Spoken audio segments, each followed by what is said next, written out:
Nu ko, Stambulijāde beigusies?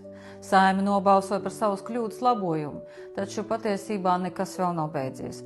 Tuvākās dienās un nedēļās mēs dzirdēsim un redzēsim tik daudz par Stambulas konvenciju kā vēl nekad. Jo ir pamodusies centrs Marta. Tāpēc, ka Stambulas konvencija nodrošināja valsts obligāto pienākumu finansēt tādas organizācijas kā centra Marta.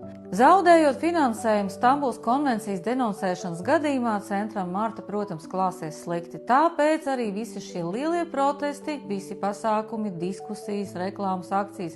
Es apsveicu visus mūsu domu biedrus par to, ka mēs kopīgā cīņā beidzot panācām to, ka Saeima saprot, ka viņai nebija taisnība un labojusi savu kļūdu.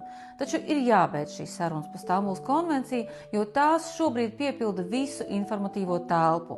Jo patiesi mums ir daudz svarīgākas problēmas kā valsts parāds, kā demogrāfija, kā valsts budžets un nodokļu izmaiņas. Turklāt Saeima 13 stundas debatējot par Stambulas konvenciju aizmirsa izlabot savu kļūdu, ko tā bija pieļāvusi iepriekš, pieņemot likumu par octa, to nemaz nelasot.